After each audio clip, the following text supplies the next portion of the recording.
নমস্কার,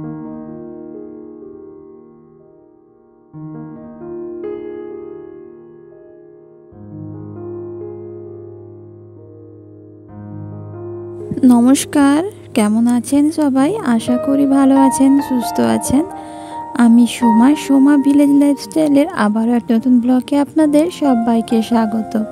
আর আজকে ব্লগ শুরু থেকে আপনাদের সবার কাছে আমি ক্ষমা চেয়ে নিচ্ছি।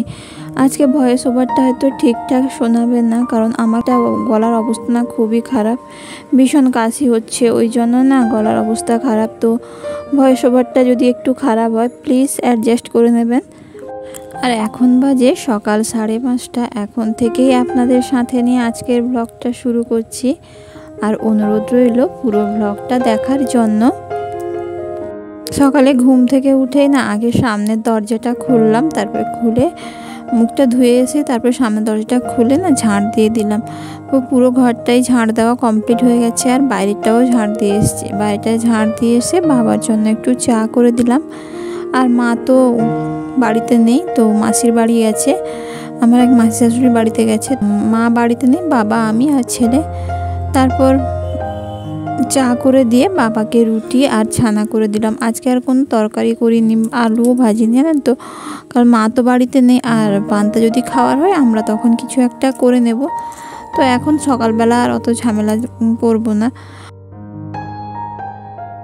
আর আজকে অনেকটা কাজও আছে, মানে আজকে যেহেতু বুধবার, তো ওই জন্য অনেকটা কাজ আছে।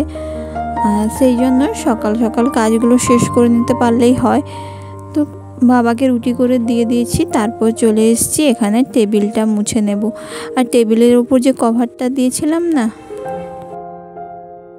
আগে টেবিলের কভারটাকে তুলে দিলাম, মানে টেবিলের উপর যে পেপারটা পাতানো ছিল ওটা তুলে দিলাম। কারণ কি বলুন তো, নিচে না দেখছি জল জমা হয়ে গেছে। তো নিচে যে জল জমা হয়ে গেছে না, ওটা আবার নোংরা লাগবে। তো পেপারটাকে তুলে পেপারটাকেও মানে টেবিল ক্লথটাকেও ভালো করে পরিষ্কার করে নেব, টেবিলের উপর যে পেপারটা পাতানো আছে। আর নিচে টেবিলটাও ভালো করে মুছে নেব। তো টেবিলটাও মুছে নিলাম, আর টেবিল ক্লথটাও ভালো করে ধুয়ে নিয়ে আসবো, নিয়ে চলে গেলাম। তারপর চলে এসেছি গ্যাসটা মুছবো বলে। আর গ্যাসটাকেও না এভাবে সার্ফ দিয়ে মুছে নেব। তাহলে কী হবে বলুন তো, সার্ফ দিয়ে যদি মুছে নিই তাহলে গ্যাসটাও পরিষ্কার হয়ে যাবে। আর এই যে নিচে জলটা পড়বে ওটা আমি এখন তো নেতা দেবো, সেই জন্য সুবিধাও হবে। সেই জন্য আমি গ্যাসটাকে ভালো করে সার্ফ দিয়ে ভালো করে ঘষে ঘষে পরিষ্কার করে নিলাম। আর এই কাঠটাকে না, যেটার উপরে গ্যাসটা পাতানো আছে, তো ওই কাঠটাকেও ভালো করে পরিষ্কার করে নিলাম। তারপর চলে এসেছি কাচাকাচি করবো, আর বাসনগুলো যে আছে সেগুলো মেজে নেব, কারণ এখন জল আছে। তো জল থাকতে থাকতেই কাজগুলো শেষ করে নেব। আর এই যে টেবিলের উপর যে পেপারটা পাতানো ছিল ওটাকেও নিয়ে চলে এসেছি, ওটাকে ভালো করে পরিষ্কার করে ধুয়ে দিলাম, ধুয়ে শুকিয়ে দেবো। ওটা শুকিয়ে গেলে তারপর আবার টেবিলের উপর পাতিয়ে দেবো। আর জামা কাপড়গুলো ভিজিয়ে দিয়েছি, এবার জামা কাপড়গুলো কেচে নেব, তারপরে চায়ের বাসনগুলো মাজবো। আসলে আমার এই অভ্যেসগুলো, মানে সকালবেলা যে এই অভ্যেসগুলো, যে ঘর মোছা, ঘর পরিষ্কার করে রাখা, বা সমস্ত জিনিসপত্র গুছিয়ে পরিষ্কার করে রাখা, এই অভ্যেসগুলো না সত্যি খুব ভালো। মানে আমার তো খুব নিজের থেকে ভালো লাগে যে এই অভ্যেসগুলো ভালো। আর একটা কথা আছে যে যেখানে পরিষ্কার জায়গা, তো সেখানে মা লক্ষ্মীর বাস। তো তার জন্যই তো আমাদের এই বুধবার দিন মানে সারা ঘর পরিষ্কার করা হয়, যেহেতু বৃহস্পতিবার দিন মা লক্ষ্মীর পুজো। তো সেই কারণেই পুরো ঘর পরিষ্কার করে মা লক্ষ্মীকে আহ্বান জানানো হয়। তো এই অভ্যেসগুলো থেকে হয়তো আমাদের অনেক আর্থিক সমৃদ্ধি হয়েছে তা নয়, কিন্তু যতটুকু আছে ততটুকুতেই আমরা কিন্তু অনেক শান্তিতে আছি। অনেককে দেখেছি যাদের ঘরে অনেক পয়সা, কিন্তু ওদের ঘরে হয়তো শান্তি নেই, সুখ নেই, যে সারাদিন কলহ চলছে। তাই মানে ঘরের মধ্যে নোংরা জিনিসপত্র, সমস্ত ঘর কখনো মোছে না, পরিষ্কার করে না।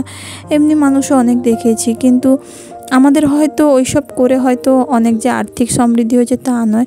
যে ঘর পরিষ্কার করে রেখে বা ঘর দুয়ার গুছিয়ে রাখলে যেমন মা লক্ষ্মী কৃপা হয়, শুধু যে অর্থ কৃপা সেটা নয়, মানে মানসিক শান্তি কৃপাটাও অনেক জরুরি।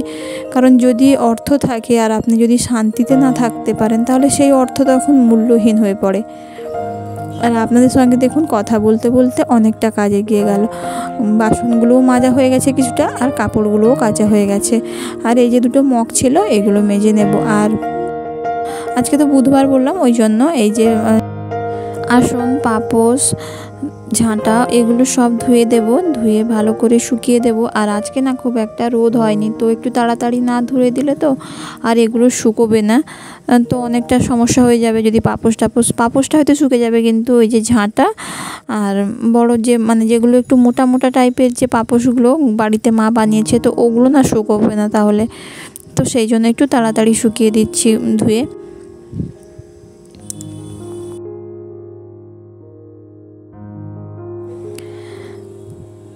ধোয়া কমপ্লিট হয়ে গেছে, তো এগুলো ধুয়ে শুকিয়ে দেব। আর আজকে না রান্না বান্নার কোনো ঝামেলা নেই, কেন সকালবেলাটা ওই যেই মাসি শাশুড়ি বাড়িতে পুজো হচ্ছে, তো ওখানে আবার খেতে যাব, সেই জন্য না সকালবেলাটা আর অত রান্নাবান্নার ঝামেলা নেই। তো রাত্রে রান্না হবে, তা এখন আর রান্নার ঝামেলা নেই। আর আজকে ছিল অমাবস্যা, তো মানে অমাবস্যা কালকে রাত্রে পেয়েছে, কিন্তু ক্যালেন্ডার অনুযায়ী আজকে আছে। তো আজকে আমাদের সকালবেলাটা পুজো করে দেব, কারণ কালকে তো আর পুজো করা হয়নি, তো আজকে পুজো করতে হয় মনসা পুজো, তো সেটাও করব।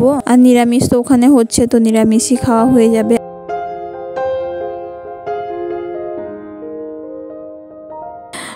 তারপর চলে এসেছি জামা কাপড়গুলো ধুয়ে নিয়ে মেলতে। জামা কাপড়গুলো মেলে দিয়ে তারপর চলে গেলাম ঘরটা মুছবো বলে।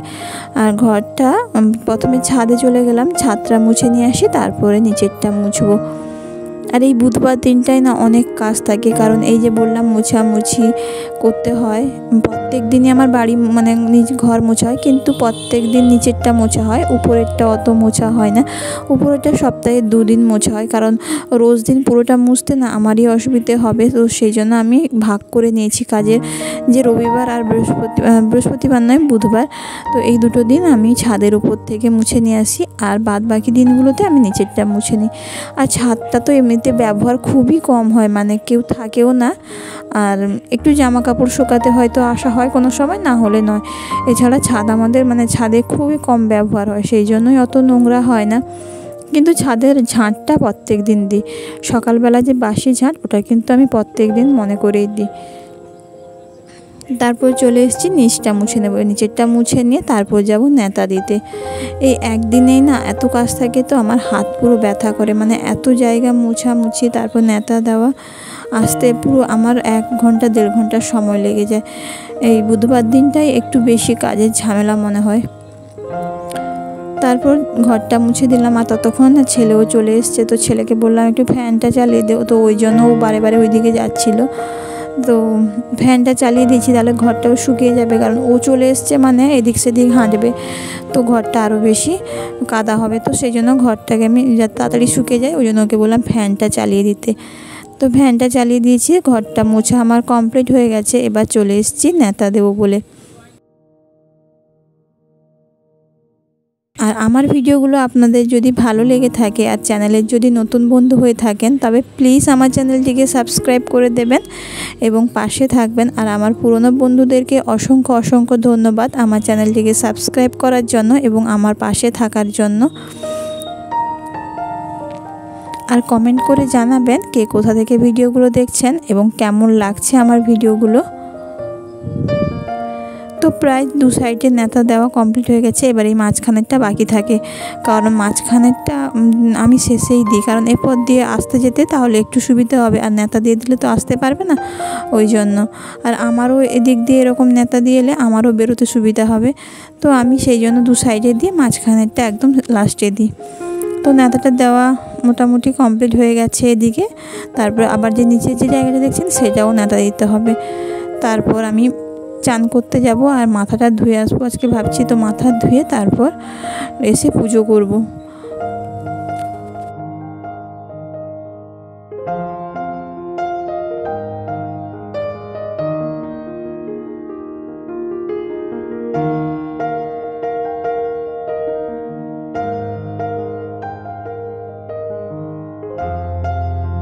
আমার ন্যাতা দেওয়াটা কমপ্লিট হয়ে গেছে।